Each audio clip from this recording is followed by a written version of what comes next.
കുട്ടി അച്ഛനെ കാണുമ്പോൾ വളരെ പേടിയോടാണ് നോക്കാൻ തുടങ്ങിയത്. അച്ഛൻ ഫുള്ളായിട്ടും മദ്യം അടിച്ചിട്ടാണ് വരിക. വന്നിട്ട് വീട്ടിൽ അമ്മേൻ്റെ അടുത്ത് കച്ചറ ഉണ്ടാക്കും. കച്ചറ എന്ന് വെച്ചാൽ അമ്മയ്ക്ക് ഒരുപാട് മുടിയുണ്ടായിരുന്നു. പക്ഷേ അച്ഛനത് തഞ്ചായിപ്പോയി. അമ്മയുടെ ആ നീള മുടിയും പിടിച്ച് കയ്യിലിങ്ങനെ ചുരുട്ടി അമ്മയെ താഴോട്ടോക്കി വലിച്ചിട്ട് കാലുകൊണ്ട് കയറി ചവിട്ടുമായിരുന്നു അച്ഛൻ. അന്നേരം ഈ പാവം കുട്ടീനെ പറ്റി അച്ഛനതോർത്തില്ല. പാവം അമ്മേനെ കുട്ടീൻ്റെ മുന്നിലിട്ടിങ്ങനെ തല്ലുമ്പോൾ കുട്ടിക്ക് വേദനയാവുമല്ലോ, കുട്ടി സങ്കടപ്പെടുമല്ലോ എന്ന് അച്ഛൻ കരുതിയില്ല. കാരണം അച്ഛൻ ഒരു മദ്യപാനിയല്ലേ, അങ്ങനെ ഒന്നും ഓർക്കത്തില്ലല്ലോ. എന്നിട്ട് കുഞ്ഞിനോടി വന്ന്, അച്ഛാ അമ്മേനെ അടിക്കരുതേ, അമ്മ ഒരു പാവമാണ്, അമ്മയെ ദയവായി അച്ഛൻ വിടണേ എന്ന് അച്ഛൻ്റെ കാല് പിടിച്ച് കുട്ടി അത് യാചിച്ചു അച്ഛനോട്. അച്ഛൻ്റെ ചവിട്ടിലേക്ക് അതൊന്നും കിടക്കില്ലല്ലോ, ഫുള്ള് മദ്യത്തിലേക്ക് അയാൾ പറക്കുകയല്ലേ, എങ്ങനെ കിടക്കും? കുട്ടി ഇങ്ങനെ കറങ്ങി. എന്നിട്ടും അച്ഛൻ അടി നിർത്തുന്നില്ല. അന്നേരം കുട്ടി ഓടി അടുത്തുള്ള വീട്ടുകാരെയൊക്കെ വിളിച്ച് വാതിൽ മുട്ടി, ചേട്ടാ രക്ഷിക്കണേ, രക്ഷിക്കണേ, എൻ്റെ അച്ഛൻ എൻ്റെ അമ്മേനെ തല്ലുകയാണ്, നിങ്ങൾ ഓടി വരണേ, അമ്മയെ അച്ഛൻ ഇപ്പം കൊല്ലും, നിങ്ങൾ രക്ഷിക്കണേ ഏട്ടാ എന്ന് പറഞ്ഞ് അടുത്തുള്ള ആൾക്കാരെയൊക്കെ വിളിച്ച് കൂവിക്കൊണ്ടുവന്ന് അവരൊക്കെ ഓടി വന്ന് അന്നേരം ഇങ്ങനെ സമാധാനിപ്പിച്ച് അടിയങ്ങ് പിടിച്ച് നിർത്തി വെക്കും. അങ്ങനെ ഓരോരോ ദിവസങ്ങളും ഓരോരോ പുതിയ പുതിയ കച്ചറകളായിട്ട് കൊണ്ടുവരും അച്ഛൻ. അച്ഛനും അമ്മയും ഒരുമിച്ച് പണിക്ക് പോകും. പോയി വന്ന പാട് അമ്മ വീട്ടിൽ അടുക്കളപ്പണി അങ്ങ് തുടങ്ങും. അച്ഛൻ വേഗം കള്ള് ഷാപ്പ് നോക്കി അങ്ങേക്ക് സ്പീഡിലങ്ങ് നടന്നു പോകും. അവിടെ കൂട്ടുകാരന്മാരും മദ്യവും ഉണ്ടാവുമല്ലോ, അതാണല്ലോ അച്ഛൻ്റെ ഒരു ആനന്ദം. കുടുംബമല്ല, മദ്യമാണ് ആനന്ദം. അങ്ങേക്ക് പോയിട്ട് വരുന്ന സമയമോ 8:30, 9, 9:30, ചില ദിവസങ്ങളിൽ 10 മണിയും ആകും. വന്നു കഴിഞ്ഞിട്ട് ഒരു അനക്കം ഇല്ലാണ്ട് ഭക്ഷണവും കഴിച്ച് ഇടവിളക്കാരാരെയും ശല്യം ചെയ്യാണ്ട് അങ്ങ് ഉറങ്ങിയിട്ടുണ്ടെങ്കിൽ കുഴപ്പമില്ല. അത് അയാളെ ശീലമല്ലല്ലോ, അയാൾക്കതറിയില്ല, അയാളങ്ങനെ ശീലിച്ചില്ല. അന്നേരം തന്നെ വലിയ ഒച്ച തൊണ്ട പൊളന്ന് ഇടവിളക്കാരെയും കൂടെ ഉറങ്ങാൻ സമ്മതിക്കാണ്ട് അച്ഛൻ കച്ചറയാക്കും. പാവം പൈതക്കുഞ്ഞ് അത് കണ്ട് പേടിച്ച് വിറച്ച് അമ്മേൻ്റെ അടുത്തിങ്ങനെ പൊട്ടി നിൽക്കും. പേടിച്ച് അമ്മേനെ തല്ലുമോ, അച്ഛൻ തല്ലുമോ എന്ന്. താഴെ കിടന്നു കഴിഞ്ഞാലോ ചെറിയ ഒരു മഴപ്പാറലിൻ്റെ ശബ്ദം കേട്ടാൽ അന്നേരം നെട്ടിയുണരും കുട്ടി. അച്ഛൻ വന്നോ, അച്ഛൻ അമ്മേനെ തല്ലിയാ എന്ന്. അത് മനസ്സിൽ ഒരു മായാത്ത പാടായി നിന്നുപോയി. ആ പേടി കുട്ടീൻ്റെ മനസ്സിൽ ഉറച്ചുപോയി. അച്ഛനതൊന്നും ഒരു വിഷയമല്ല, അയാൾക്കതല്ലല്ലോ, അയാൾ മദ്യത്തിനടിമയായില്ലേ, അതാണല്ലോ അയാൾക്ക് വലിയ കാര്യം. രാവിലെ ആയിക്കഴിഞ്ഞാൽ വേഗം എപ്പോഴാണ് 5 മണിയാവും, അങ്ങ് പട്ടഷാപ്പിലേക്ക് പോകണ്ടേ, നമുക്ക് നേരം പോകുന്നില്ലേ എന്നാണ് അച്ഛൻ്റെ അതേ ഒരു ചിന്ത മാത്രമേ ഉള്ളൂ. അന്യനാട്ടിൽ വന്നിട്ട് നമ്മളെങ്ങനെ ജീവിക്കണം, എന്തിനു വേണ്ടിയിട്ടാണ് നമ്മളിവിടെ വന്നത്, അവിടെ ഒന്നും ഇല്ലാത്ത കൊണ്ടല്ലേ നമ്മളിവിടേക്ക് വന്നത്.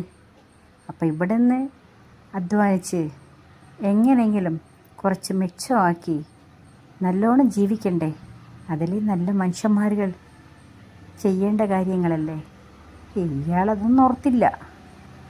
അന്നന്ന് അധ്വാനിക്കുക, അന്നന്ന് ചിലവാക്കുക, അടിച്ച് പൊളിച്ച് കച്ചറയാക്കി.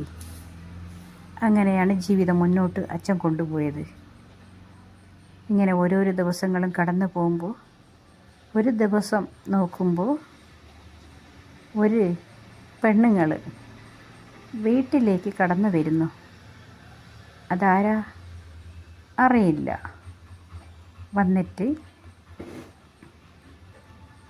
കുട്ടി സെൽവിയുടെ അമ്മേൻ്റെ അടുത്ത് ചോദിച്ചു, ചേച്ചി, ഞാൻ നിങ്ങളെ വീട്ടിൽ ഒരു ആഴ്ചയ്ക്ക് ഇവിടെ ഇരുന്നോട്ടെ? നമ്മളെല്ലാം അടുത്ത നാട്ടുകാരല്ലേ, ബന്ധുവല്ലേ ചേച്ചി എന്ന് ചിരിച്ച് മയക്കി അമ്മയിനോട് എന്തെല്ലോ കിന്നാരം പറഞ്ഞ്. അമ്മ എന്ന് വെച്ചാൽ എല്ലാവരോടും അയ്യപ്പാവം ഉള്ള ഒരു പെണ്ണുങ്ങളാണ്. അവർ നല്ലവരാണോ കെട്ടവരാണോ എങ്ങനെയാണെന്നൊന്നും തിരിച്ചറിയാൻ അമ്മയ്ക്കറിയില്ല. ഒന്ന് മയക്കിയാൽ മതി, അങ്ങ് മയങ്ങിപ്പോവും. അങ്ങനെ ഓളെ ചിരിയിലങ്ങ് അമ്മ മയങ്ങിപ്പോയി. അതിനെന്താ, ഇത് വലിയ റൂമല്ലേ, ഒരു ഭാഗത്ത് നീ കിടന്നോ, ഞാനല്ലല്ലോ താങ്ങാൻ പോകുന്നത്, നിന്നെയും എന്നെയും കൂടി ഭൂമാദേവിയല്ലേ താങ്ങുന്നത്, നീ എവിടെ ഇരുന്നോ, എനക്കെന്താ എന്ന് പറഞ്ഞ് അമ്മ സമ്മതിച്ച്. വന്ന പെണ്ണുങ്ങൾക്ക് അത് നല്ല തഞ്ചം ആയിപ്പോയി. പക്ഷേ ഓലത് കണക്ക് കൂട്ടിയിട്ടാണ് വന്നിരിക്കുന്നത്. ഈ പാവം അമ്മ അത് അറിയുന്നില്ല.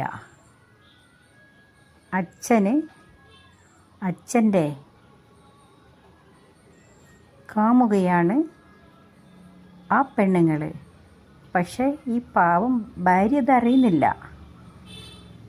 ഇവർ തമ്മിൽ സംസാരിച്ചിട്ടാണ് അച്ഛൻ റെയിലിൻ്റെ അപ്പുറത്ത് നിന്നിട്ട് ഈ പെണ്ണുങ്ങളെ വീട്ടിലേക്ക് വിട്ടത്. ഒരുമിച്ച് പോയാൽ ചോദ്യങ്ങൾ വരും, എന്തോ പറയുക, അപ്പം നീ ഒറ്റയ്ക്ക് പോ എന്ന് പറഞ്ഞ് അച്ഛൻ പറഞ്ഞു വിട്ടിട്ട് അച്ഛൻ അവിടെ നിന്ന് ഈ പെണ്ണുങ്ങൾ വന്ന് കഴിഞ്ഞതിൻ്റെ ശേഷം 6 മണിക്കൂർ കഴിഞ്ഞ് അച്ഛൻ പതുക്കെ വന്ന്. അന്നേരം അച്ഛനോട് ആ പെണ്ണുങ്ങൾ പുഞ്ചിരിച്ചുകൊണ്ട് പറഞ്ഞ്, ചേട്ടാ, ഞാനിവിടെ കുട്ടി സെൽവിനോട് കൂടെ ഇവിടെ കിടന്നോളാം, ചേട്ടൻ എന്തെങ്കിലും ബുദ്ധിമുട്ടുണ്ടോ എന്ന് ചോദിച്ച്. അതിന് അച്ഛൻ, ആ പെണ്ണുങ്ങൾ തമിഴ്നാട്ടുകാരിയെ പോലെ ഒന്നല്ല, അപ്പാടും ഫുള്ള് കണ്ടാലാരും കേരളീയരെന്നാ പറയുക, നല്ല വെളുത്ത് സുന്ദരിയാ. അച്ഛൻ പുഞ്ചിരിച്ചുകൊണ്ട് പറഞ്ഞ്, നീ ഇവിടെ കിടക്കുന്നില്ല, എനക്കെന്ത് ബുദ്ധിമുട്ട്, ഒന്നുമില്ല, നീ അവിടെ കിടന്നോ, എനക്കെന്ത് എന്ന് പറഞ്ഞ്. സുഖമായിപ്പോയി. അപ്പം രണ്ടാളും കൂടി അറിയാത്ത മട്ടിൽ സംസാരിച്ച്. അമ്മയ്ക്ക് സംശയം വരാത്ത തെക്കിലാണ് സംസാരിച്ചത് രണ്ടാളും, ബുദ്ധി ഉപയോഗിച്ച്. ഇത് പാവം അമ്മ അത് അറിയുന്നില്ല. എന്നിട്ട് ആ വന്ന പെണ്ണുങ്ങൾക്ക് എല്ലാവർക്കും ഭക്ഷണം ഒരുമിച്ചാ. പണിക്ക് പോകും, വരും, ഭക്ഷണം ഉണ്ടാക്കും. ഇത് തന്നെയാണ് അമ്മയുടെ പണി. അച്ഛൻ അങ്ങനെ തന്നെ കല്ല് കുടിച്ച് വന്ന് അതേ പതിവ് കളി തന്നെയാണ്, കച്ചറ ഉണ്ടാക്കൽ തന്നെയാണ് പണി. ആ വന്ന പെണ്ണുങ്ങൾ ഒന്നും പറയില്ല അച്ഛനോട്. എന്നിട്ട് ഭാര്യനെ പിടിക്കാണ്ട് ആയി അച്ഛന്. ഓട് നല്ല സുന്ദരിയല്ലേ, സെൽവിയുടെ അമ്മ അങ്ങനെയല്ലല്ലോ, തമിഴ്നാട്ടുകാരത്തിൻ്റെ ഒരു നിറമുണ്ടല്ലോ, എള്ള് കളറ്. അപ്പം ഈ പെണ്ണിനെ കാണുമ്പോൾ ആയിരിക്കാ അങ്ങനത്തെ ഒരു പെണ്ണുങ്ങളെ പിടിക്കില്ലല്ലോ. ഇപ്പോൾ അങ്ങനെ ഒരു മോഹത്തിൽ നടക്കുമ്പോൾ സ്നേഹം മുന്നിൽ നിൽക്കൂലല്ലോ, തകർന്നു പോവില്ലേ. ഫുള്ള് ഓള ഭാഗത്തേക്ക് അച്ഛൻ ചാഞ്ഞ് കളഞ്ഞ്. അമ്മയും കുഞ്ഞും ഒറ്റയ്ക്കായി. ഒരു വീട്ടിലാണ്, ഒറ്റപ്പെടുത്തി. എന്ത് ചെയ്യും? അമ്മയ്ക്ക് സബ്സ്ക്രൈബ് ചെയ്ത് ലൈക്ക് ചെയ്യണേ.